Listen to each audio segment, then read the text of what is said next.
tidak senangi gitu.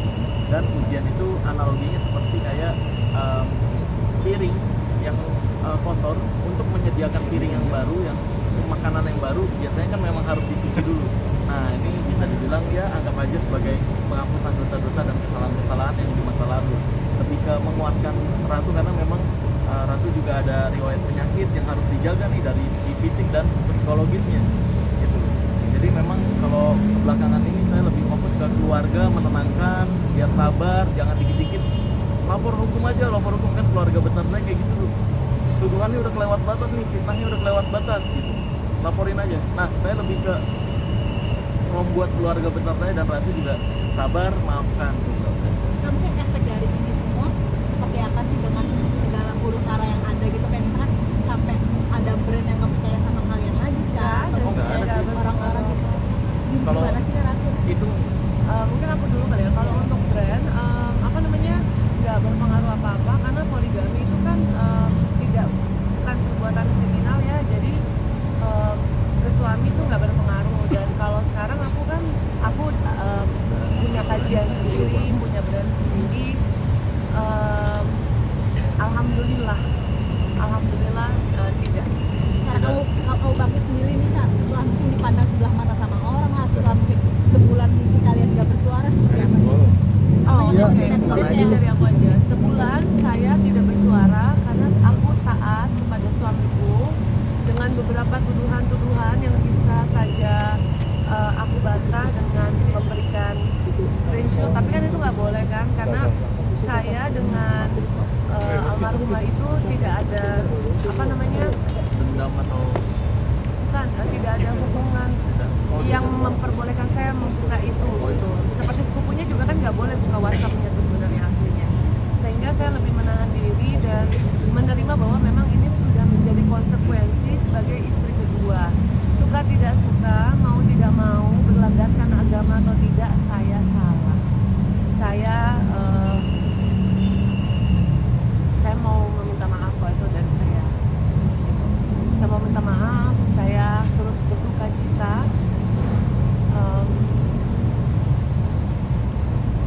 Biarpun kata-kata ini nggak akan berpengaruh apa-apa juga ya Kak terhadap ibunda mendiang gitu, tapi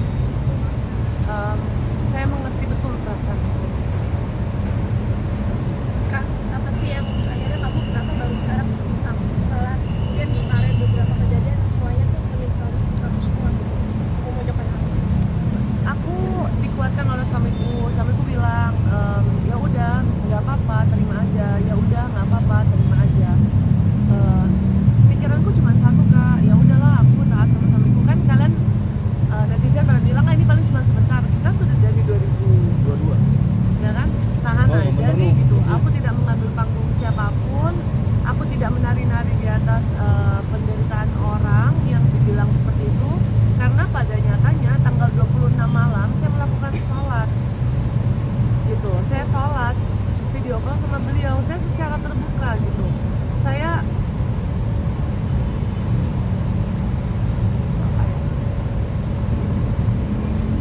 Saya mencoba mentaati apa yang suami saya bilang, biarpun saya bisa memberikan bukti-bukti dari pribadi dari saya gitu. Cuman karena suami saya bilang seperti itu, sehingga saya diam dulu. jadi saya memang ngasih info ke Ratu untuk fokus ke penilaian Allah aja, jangan penilaian orang. Karena yang tahu aslinya kan Allah gitu. Karena yang tahu aslinya, faktanya seperti apa, kita menjalani hubungan seperti apa pada saat rahimah Allah masih hidup, itu juga Allah. Jadi lebih ke sabar aja, jangan fokus ke penilaian orang. Biarkan orang berspekulasi atau beropini apapun, biarin aja, maafkan. Ya waktu itu Kak Ratu sendiri alasannya mau gitu sampai akhirnya jadi istri kedua, apa sih Kak alasannya tuh? Jangan tanya aku alasannya, kenapa dia mau sama saya gitu. Ya mungkin dari sisi kakak Awal dulu, bicara. abis itu baru dari Kak Marcel gitu. Dari sisinya kakak sendiri kenapa tuh? Insya Allah suamiku orang yang baik, pintar, good looking, tauhidnya sih. Jadi mungkin kalau untuk persona, karakter dan lain-lain kayaknya nggak tepat ya kalau ditanyakan di saat bergabung sekarang gitu. Pertanyaan-pertanyaan kalian yang kayak misalnya kenalnya gimana, mulanya gimana, apa yang dilihat, itu akan membuat luka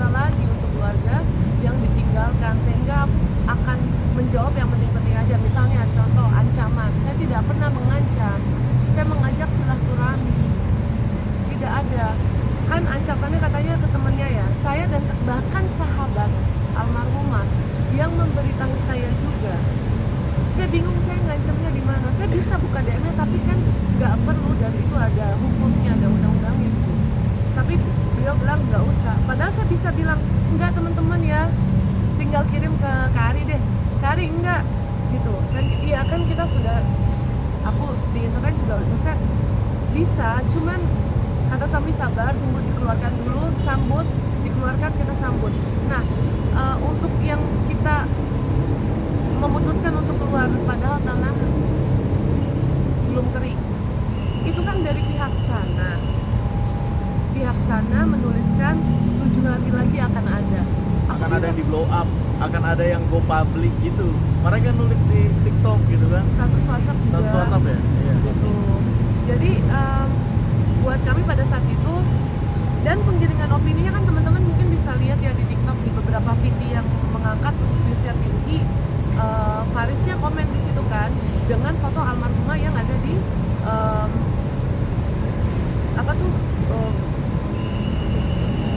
namanya, Apa tempat tidur rumah sakit? tempat tidur rumah sakit yang sudah di Iya, yang udah di iya Bangsal. Karena ada tempat tidur yang rumah sakit. yang ini. Ya, tempat di rumah sakit. Saya kasih lihat deh ya. Keranda. Yang ini ya. Keranda. Kan ini kan dari TikTok nih. Nah, bisa dilihat ya teman-teman ya. Tahan Kak. Jadi sudah diagendakan seperti itu. Jadi kalau misalnya teman-teman di rumah, tapi kan waktunya nggak tepat, poligaminya nggak salah. Iya. Ini kan saya dari keluarga almarhumah menyaksikan sendiri begini kan ini loh. Kalau ini kan saya ambil dari TikTok gitu. Jadi apa namanya, bukan kita langsung blow up terus nggak ada rasa empati dan simpati gitu, enggak. Iya, memang mereka yang mau blow up itu ke tentang kita di 7 hari setelah almarhumah meninggal. Makanya daripada klarifikasi, mending buat pengakuan di hari ke-6 gitu. Gitu sih. Nah, Bang Marcel waktu awal-awal live sempat bilang katanya menjadikan Ratu sebagai istri kedua karena ingin menyelamatkan gitu. Nah, itu maksudnya gimana sih Bang Marcel kalau kita Oke, saya buka sedikit ya. Ya. Saya kan nggak bisa membuka aib istri pertama dan aib istri kedua. Saya udah bilang itu dari awal, nggak berubah-berubah. Statement saya yang dari awal sampai sekarang masih sama. Jadi tentang Ratu aja deh. Ya, nah, Ratu. Iya, pas datang ke saya, orang mungkin kan ngeliat Ratu perfect, punya bisnis dan semacamnya. Ketika ngobrol lebih dalam, dia terbuka sebegitunya pada saat itu baru ketemu. Itu luar biasa, ternyata dia punya masalah yang membuat dia putus asa, punya trauma-trauma hidup yang membuat dia kayak nggak ada gairah hidup lagi gitu. Akhirnya saya berusaha untuk menolong, saya melihat potensi baik dari Ratu, ini masih bisa baik nih gitu, padahal kenapa nggak diperbaiki. Terus akhirnya kita dekat, dia dekat dengan keluarga saya juga dekat dengan keluarganya, kita berteman baik di awalnya. Terus saya berusaha untuk memberikan solusi untuk permasalahan Ratu juga. Nah, karena kedekatan itu akhirnya kita ada kekhawatiran untuk khawatir zina gitu. Khawatir zina karena semakin lama semakin deket, dia ngajuin, "Mas nikah aja yuk." Akhirnya nikah. Oh, dari Ratu sendiri yang Dari Ratu. yang menawarkan. Berhari-hari. Jadi Dulu tadi. enggak. Jadi memang bukan sekali Ratu ngajak nikah terus saya langsung iyain, enggak. Itu berhari-hari, berapa ya? 2 minggu, 3 minggu mungkin ada. Dia ngajakin setiap hari, setiap teleponan, nikah aja yuk Mas, nikah aja yuk. Daripada kayak gini nih kita komunikasi nggak ada statusnya dan semacamnya, carinya malah zina dan semacamnya gitu. Tapi kan Ratu sendiri pas ngajak Kak Marcel nikah, tahu Kak Marcel masih punya istri kan seperti itu? Tahu. Udah tahu. Dan mungkin alasan yang mendasar gitu selain zina gitu, kenapa mengajak Kak Marcel untuk nikah? Alasan aku udah nggak penting lagi kan. Sekarang yang penting adalah menjaga nama baik keluarga dan berempati kepada yang kehilangan. Iya, Aku sebenarnya- memberikan alasan apapun, kan mereka bilang ini, aku kasih lihat ini, mereka bilang itu, aku kasih lihat ini. Aku di sini, udahlah, aku pelapor, gundik, apa aku udah terima, udah terima. Itu akan sampai nanti pun ya udah nggak apa-apa. Pelapor syar'i kan sebutannya ya. Jadi Iya, tolong netizen. syar'inya jangan dipakai, pelapor aja, pelapor gundik nggak apa-apa. Syar'inya janganlah, jangan dicampurin. Aku terima. Jadi alasan-alasan udah nggak ngaruh lagi Kak, udah nggak butuh lagi keluarga. Aku tahu nih, mungkin kecil. Mereka pasti menginginkan itikat baik serta usaha yang lebih effort dari kami gitu, untuk menunjukkan ketulusan permintaan maaf. Dan yang saya sesalkan sebenarnya dari pihak keluarga sana ya, memberikan tuduhan-tuduhan yang nggak pernah ada buktinya. Bahkan saya tidak pernah melakukan itu, tapi diumbar ke media.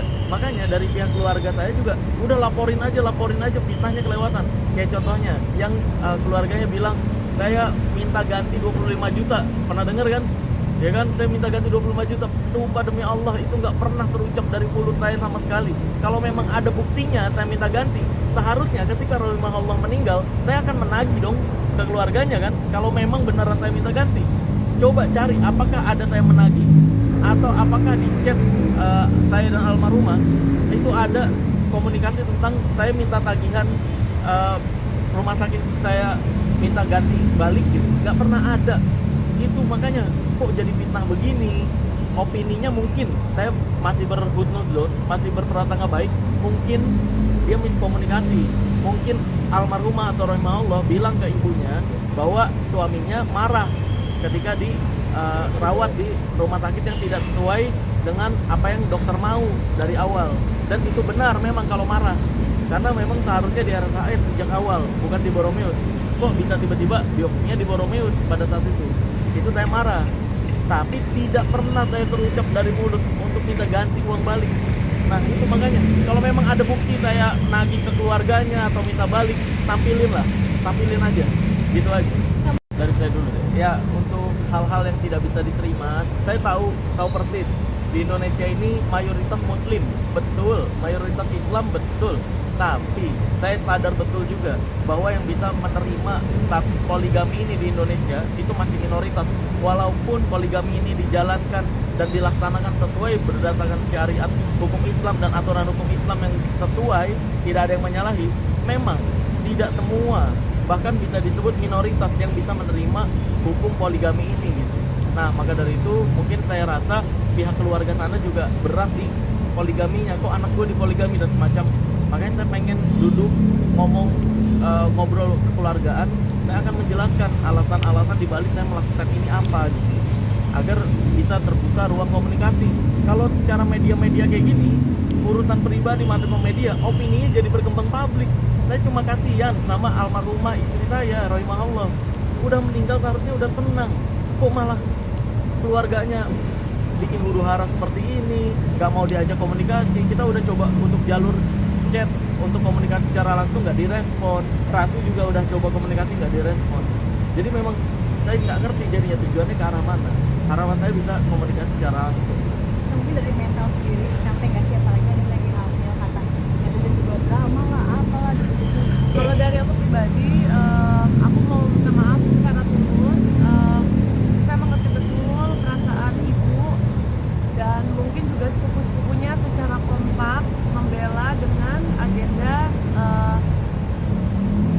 ya mungkin ibunya tahu atau tidak tahu ya, karena sepupu-sepupunya memang sudah tahu hubungan kami serentak dengan tahu gitu. Sedangkan ibunya kan bilang kan baru tahu 3 hari, tapi sepupu-sepupunya sudah jauh sebelumnya gitu. Bisa saya buktikan dengan ya ada beberapa hal lah, sehingga saya pengen meminta maaf juga kalau kehamilan saya mungkin membuat kecewa keluarga, atau kabar baik ini tidak tepat waktu. Saya dan suami hanya menyambut apa yang kalian berikan. Misalnya 7 hari lagi, ya sudah, nggak usah tunggu 7 hari, kita go public Ya. gitu. Terus juga Kayak contohnya satu lagi yang belakangan ini, pihak keluarga sana bilang jangan lagi posting-posting tentang almarhumah. Padahal cuma 3 postingan dari hari almarhumah meninggal sampai sekarang, itu cuma 3, dan itu udah saya archive, udah saya arsipkan gitu. Dan ketika kita melaksanakan apa yang keluarganya mau, yaitu kalau mau posting tentang berdua aja, jangan posting almarhumah. Kita berusaha beritikat baik untuk posting berdua tentang kita, tapi malah dituduhnya adalah bersenang-senang di atas penderitaan almarhumah. Jadi serba salah. Saya posting almarhumah dibilangnya bikin konten tentang almarhumah. Saya posting berdua dengan istri saya di media sosial saya, dibilangnya wah ini mah bersenang-senang di atas penderitaan padahal tanahnya belum kering dan semacamnya. Jadi serba salah, maunya apa jadinya gitu. Makanya sebenarnya saya paham betul yang jadi permasalahan utama adalah poligaminya ini kan gitu. Jadi apapun yang saya lakukan dianggapnya salah. Jadi ya mau gimana, mungkin banyak juga wartawan-wartawan yang nanya ke saya kan, ada rasa bersalah nggak Mas Marcel kalau kondisinya sekarang seperti ini? Sejujurnya tidak. Karena kalau saya udah berpikir nih, kalaupun saya nemenin 1 bulan kemarin ketika operasi 1, 2, 3 itu 1 bulan Desember. Kalau saya 1 bulan full itu nemenin almarhumah di rumah sakit dan almarhumah ditakdirkan meninggal juga di akhirnya, ujung-ujungnya akan saya juga yang akan disalahkan karena status poligaminya. Mungkin akan ada tuduhan-tuduhan, wah pesulap merah nih memang pengen ketika meninggal nih, pengen hidupnya sama ratu. Wah, akan ada tuduhan-tuduhan semacam itu. Udah tahu anemia aplastik kok main tanda tangan aja operasinya gitu. Nah, bahkan sekarang operasi ketiga bukan saya yang tanda tangan, bukan saya yang menyetujui, tetap saya yang disalahkan. Ya makanya kalau dibilang merasa bersalah atau enggak, apapun kondisinya, dengan status poligami yang tidak bisa diterima oleh semua masyarakat ini, hampir semua masyarakat, walaupun orang-orang yang bijak bisa menerima ya tentang hukum Islam ini, tapi banyak yang tidak bisa. Nah, sebenarnya adalah masalah utamanya adalah di poligaminya kan. Maka dari itu ini urusan pribadi saya, izinkan saya menyelesaikan urusan pribadi saya sendiri gitu. Sama kan tadi seserius apa Kakak sama Kak Marcel sendiri? Kenapa? Seserius apa Kakak sama Kak Marcel sendiri? Mungkin seperti apa juga kehidupan kalian after menikah? Ya kan polemiknya kan teman-teman udah tahu sendiri ya, saya tiba-tiba pakai cadar, itu saya sudah sama beliau kan. Terus 2023 saya juga kena kanker tiroid stadium 2, saya laksanakan sendiri. Tidak ada beliau. Saya nggak nemenin juga di rumah sakit ketika di rumah sakit kanker. Orang tua saya dirawat, saya juga nggak nemenin, kru saya yang nemenin. Terkadang Jadi memang terkadang gini, saya tidak membenarkan cara saya masuk dalam pernikahan ini, saya tidak membenarkan.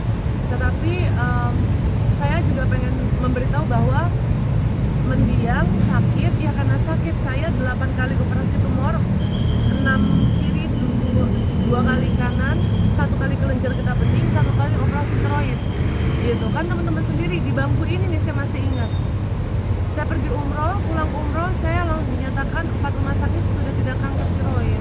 Jadi kalau Allah sudah berkehendak dicabut ya dicabut, kalau nggak dicabut ya nggak dicabut gitu. Jadi memang kalau dibalik ceritanya saya yang nggak ada, apakah itu karena saya menikah dengan pesulap merah? nggak juga. Jadi Apakah karena dukun? nggak juga. Makanya saran saya ke pihak keluarga sana ya, pihak keluarga almarhumah, memang seringkali ada takdir-takdir yang tidak bisa kita terima dalam hidup. Cuma tidak etis banget ketika kita berusaha untuk mencari kambing hitam dari permasalahan atau dari takdir yang Allah sudah tentukan gitu. Jadi kalau terus-terusan mencari kambing hitam, terus-terusan menyalahkan, saya pun bisa menyalahkan. Kenapa kok bisa almarhumah nggak diinfokan ke saya operasi ketiganya? Kenapa kok main tanda tangan aja? Kenapa nggak dicek dulu? Beliau kan ada anemia aplastik. Kalau mau main salah-salahan bisa nih. Kok bisa suaminya masih ada tapi nggak diinfoin? Kok bisa suaminya dilongkap untuk tanda tangan? Kok bisa nggak ngelihat anemia aplastik itu indikasinya kan nggak bisa mengobati luka dalam waktu yang cepat? Kok bisa main setuju-setuju di operasi ketiga aja kayak gitu? Nah, maka dari itu, tapi saya nggak memilih itu kan. Saya tidak memilih menyalahkan siapapun. Karena memang takdir Allah sudah mau seperti itu, mau diusahakan seterbaik apapun, rahimahullah meninggal di hari yang sama. Jadi buat apa lagi disalah-salahin, nyari kambing hitam? Saya berusaha menerima apa yang Allah takdirkan. Kan seharusnya seperti itu. Terus selebihnya adalah gimana nih? Mungkin penyelesaiannya atau penjelasannya kenapa saya poligami dan semacamnya, itu yang saya harapkan komunikasinya sebenarnya. Makanya gimana sih Ratu merubah Kak Marcel dari Kak Marcel dari mana merubah kita? Nggak perlu itu Kak. Kalau kita ceritakan itu merubah ketertarikan, Nanti pihak sana sakit hati. kami Saling merubah, kita saling berusaha untuk apa yang Ratu prinsipnya seperti apa, saya berusaha ngikutin, Ratu juga berusaha ngikutin prinsip saya. dan itu sudah berjalan 4 tahun. Udah berjalan 4 tahun, makanya agak aneh ya, ada komentar-komentar netizen yang bilang bahwa ini mah sebentar doang nih gitu. Nah, Jadi- orang kita dari 2022 udah Gimana caranya bisa sebentar? Jadi paling Udah aku berapa pengen kali? tegasin aja, mungkin ini terakhir aku akan menanggapi isu ini karena aku juga udah mundur juga kan dari dunia entertain dari 2023 berarti enggak 2024. Terakhir aku sinetron masih ambil kan. Dari 2024 aku udah janji sama suamiku bahwa aku habis itu udah nggak lagi. Maka sempat pakai cadar lalu lepas karena aku masih ada kontrak dengan PH. Jadi buat teman-teman nanti kalau misalnya teman-teman WhatsApp terus aku nggak bales, ya memang aku memutuskan untuk tidak ikut campur. Udah orang luar, istri kedua, kita menyambut sana juga. Aku paling hanya akan menunggu, mengejar, merespon dari pihak keluarga yang ditinggalkan aja. Aku pengen tahu posisi aja gitu loh Kak. Tidak mau lebih memperkeruh suasana gitu. Kalaupun ada nanti respon-respon yang tidak diinginkan, apapun keputusan suamiku nanti, aku tetap akan melakukan. Kemarin kan sempat aku mau ya buat laporan lah ya, tapi suami bilang jangan, tetap sabar dan lain-lain sebagainya gitu. Sehingga saya taat pada dia gitu. Karena hal baik juga kok. Dan ini yang mengajukan untuk bikin laporan bukan hanya dari pihak Ratu, bukan hanya dari pihak keluarga saya, tapi juga dari teman-teman pengacara yang saya kenal. Dari teman-teman pengacara yang saya kenal, mereka ngelihat pemberitaannya bingung, kok bisa handphonenya almarhum istri saya itu dipegang sama pihak keluarga? Kok bisa? Karena itu kan harta benda milik istri dan belum cerai. Secara hukum Indonesia itu masih kepemilikan dari suaminya. Kok bisa dia baca-baca WhatsApp dari almarhumah seenteng itu? Itu laporin aja Sel, banyak teman-teman pengacara gitu. Laporin aja Sel, penggelapan tuh gitu. Udah mah nuduh-nuduh, fitnah-fitnah, banyak yang tidak sesuai fakta, penggelapan juga gitu. Tapi buat apa Kak? Tapi kan saya mikir buat apa gitu. Diperpanjang, saya masih berusaha untuk itikat baik dari pihak sana sih, agar ini nggak perpanjang ke jalur hukum, karena saya agak-agak berat juga nih nahan dari pihak ini untuk tidak membawa ke jalur hukum. Apa diresmikan secara langsung kok mungkin ada kayak mau dibilang ke arah diresmikan Secara negara.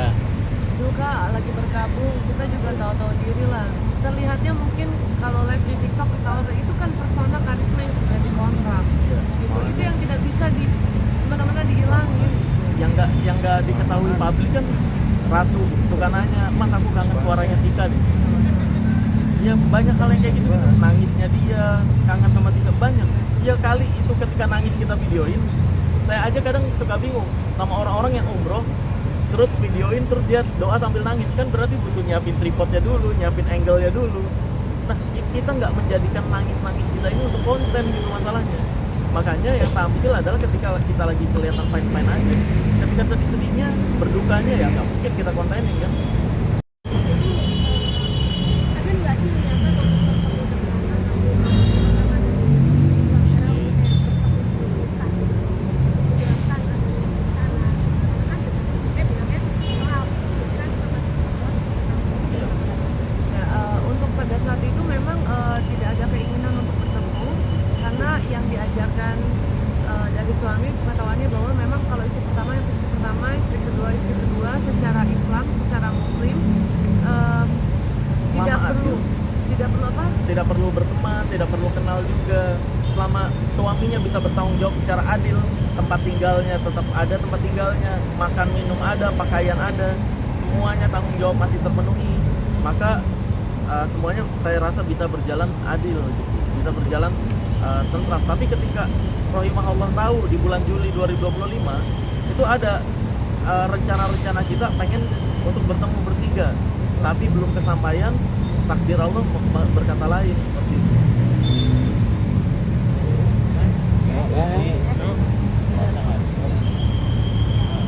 puasa seperti apa kan? Update puasa. Iya, iya. Berat Kalau ya. Kalau tahun ini agak berat untuk Ratu, karena kemarin juga dia habis ke rumah sakit, harus ada obat yang diminum, jadi beberapa hari ini nggak puasa karena harus minum obat. Ya itu. Ya bukan, dibilang pembunuh kan? Iya kan, Maksudnya, penggiringan opininya. papa saya meninggal kanker. Ibu saya meninggal 2017. Ibu saya meninggal itu tanggal 27. Dan saya sama almarhumah tuh sudah ada teleponan sebelum meninggal. Kami punya surat-suratnya. Saya makanya bilang, ini kalau kita keluarin surat ini, selesai nih masalah. Dia bilang jangan kan. ada perjanjian saya untuk mengajukan hulu Dulu tuh pengajuan cerai. karena dia Karena- cinta dan care diiyakan. Pengajuan hulu itu saya harus mas saya ceraikan, saya minta cerai ya, Iya, tapi karena harus mengembalikan semua. iya karena dia pada saat itu teleponan sama almarhumah. Dia tahu penyakitnya rohimahullah kayak gimana kan. Penyakitnya seperti apa. Dia ngerasa, ih gak enak kan mas. Kayaknya untuk bagi hari kita nggak ada masalah apapun. Tiba-tiba ngajuin hulu dia. Karena memang begini, sepupu-sepupu tersayang kan baca tuh bagian berantemnya, yang atasnya dong, Pas baik-baiknya baca. pas baik-baiknya dong, yang fair gitu. Ya tapi memang nggak boleh ditampilin juga sih, saya paham. Makanya kemarin saya chat adiknya Kira, saya ada durasi video nih yang kalian maki-maki saya nggak iniin loh. Karena itu hal buruk kan kata sama saya, ceritakan hanya yang baiknya saja ya sayang. Dia bilang gitu. Sehingga nih mulut ini bukan nggak mau ketemu teman-teman media, cuman saya mau ngomong apa? Dari salah ngomong. Saya takut salah Pancing ngomong. emosi dan semacamnya. Saya takut. Jadi ya ini hari terakhir saya.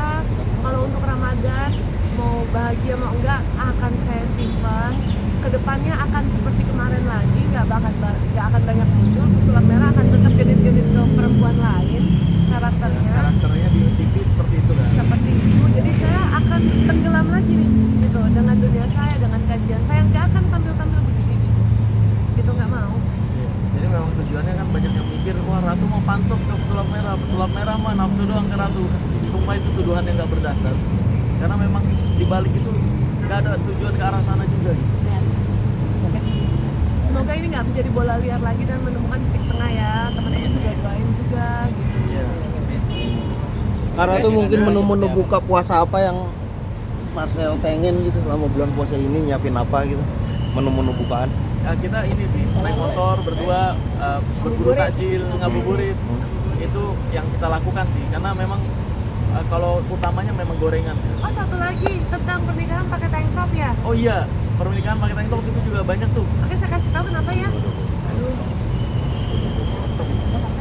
Yang pas kita nikah hijab kabul dia kan pakai ini, nggak pakai lengan panjang. Itu kita baru pulang nyanyi.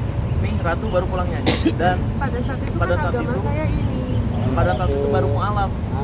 Dia. Ya, jadi di pikiran saya ya pakai yang gaun yang proper aja gitu loh. Ya. Pada pikiran saya gitu. Kan waktu itu masih aktif nyanyi juga kan. Baru pulang nyanyi dia, baru pulang show nyanyi.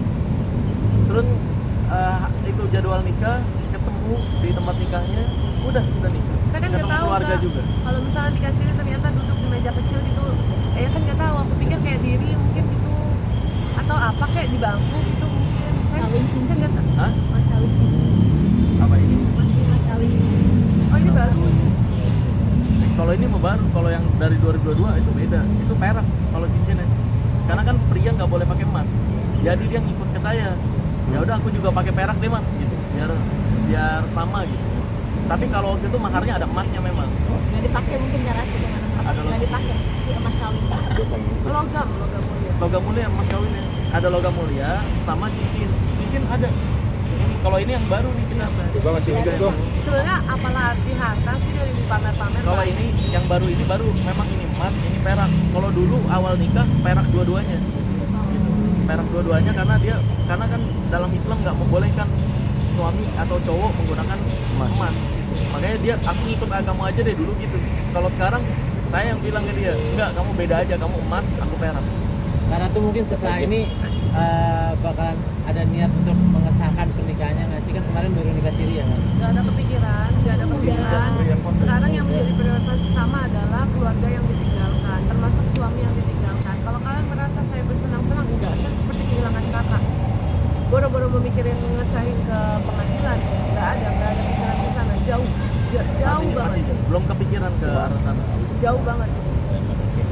Kondisi kandungan saat ini Nggak baik-baik aja. Enggak baik-baik aja.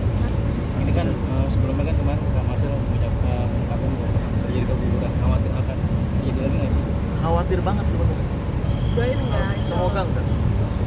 Karena ya ini ada konsumsi obat dari kemarin kan ke rumah sakit, ada Yang gangguan. montanya kamu lihat di belakang. Ya, ada ke rumah sakit, terus ada obat yang dikonsumsi. Nah, khawatir efek dari obat itu berpengaruh ke kandungan juga. Karena ya kondisinya seperti seperti ini dia ada dari fisik dan psikologis juga ada gangguan, sehingga ini yang agak berat. Ditambah kondisi yang seperti ini, banyak tuduhan-tuduhan yang tidak sesuai fakta. Nah, Tapi nggak apa-apa sih, maksudnya netizen pasti kecewa yang dikagum-kagumin ternyata punya istri 2. Ya, tapi kan nanti akan kita tutup rapat lagi gitu. Saya minta maaf kalau jadi ada huru hara karena kehadiran saya gitu. Nggak dimaafin nggak apa-apa, yang penting saya sudah menyampaikan, saya sadar diri, saya sadar posisi gitu. Mau suami saya bilang Ratu kangen Tika, kayak Ratu mau donorin kulit, nggak akan ngaruh, nggak akan ngaruh. Dan saya udah terima lah, biarin saya bukan biarin, memang saya layak dan pantas melewati ini. Kayak mengatakan kakak apa sih kak? Ini kan cobaan betul-betul ini kan. Syariat agama dan suami udah itu doang. Dan yang membuat kakak tetap istiqomah seperti ini apa? Suami. ya dia bisa bersaksi Ratu istri yang sangat amat taat terhadap suami. Minta ini dia ngikutin, minta kesini dia ngikutin, dan dia lebih memprioritaskan suaminya daripada dirinya sendiri. Itu tuh yang luar biasa dari Ratu. Oke, ada rencana nggak ini barangkali di bulan berkah ini kan segala sesuatu gampang dijabani, katanya ingin ada ibadah ke umroh nggak sih? Kedua ini kalian Oh, udah belum kepikiran. Ya, aku jadi trauma umroh kak. kenapa? Nggak mau lagi. Iya. Nggak mau lagi. Belum ada kepikiran juga. Aku jadi takut, enggak. Ya, dengan Yuk. ya yuk. Ya. Kenapa itu kak? Ah. Ya, kan Yang umroh terakhir kemarin. Bunda kan dia kan bilang kan, kalau tahu perempuan itu apa sih ikut, saya nggak mau umroh gitu ya. Saya nggak Kadang ikut, nggak ikut. saya Dia bayar sendiri. Karena memang ini Kebetulan jadwalnya sama. kebetulan jadwalnya sama. Terus juga jadwal saya pergi dengan Tika itu pada satu blok. Jadwal saya dengan Ratu itu ketika ke Korea. Jadi kemarin itu ke Korea bukan kita baru ngerencanain pas beliau meninggal, nggak ada. Makanya penggiringan opininya luar biasa tuh. Katanya bersenang-senang di atas penderitaan, bersenang-senang di atas kematian. Padahal itu jadi suami yang adil itu ketika kita pergi dengan istri yang pertama sama yang kedua juga kita harus menjadwalkan pergi bareng juga gitu. Nah, jadwal Ratu itu yang ke Korea Selatan kemarin. Makanya kan sebenarnya kalau dengan data bisa kan, nggak kan tuduhan bersenang-senang udah di booking dari lama. Nah, kan ada tuh payment apa gitu kan. Umroh Ratu ini yang ikut bayarin, enggak bayar Enggak, sendiri. Ratu umroh bayar sendiri. Saya bayar sendiri. Pihak keluarganya Tika dan keluarga saya yang saya bayar. Karena memang jadwalnya dengan Tika pada saat itu. harapan Ya gitulah kak, saya umroh malah jadi nggak, saya jadi takut umroh. Tapi ini mau sampai kapan diam aja gitu? Ini kan kayaknya Ya karena Allah nyuruhnya begitu kan. Kita nggak boleh membicarakan keburukan orang yang sudah meninggal ataupun yang masih hidup. Itu yang saya batasin sebenarnya. Agar nggak terjadi huru hara lebih dalam lagi. Kalau mau nyalah-nyalahin atau nyeritain keburukan, iya selesai. Tapi kita nggak sanggup untuk menerima dosanya sih atau tanggung jawab.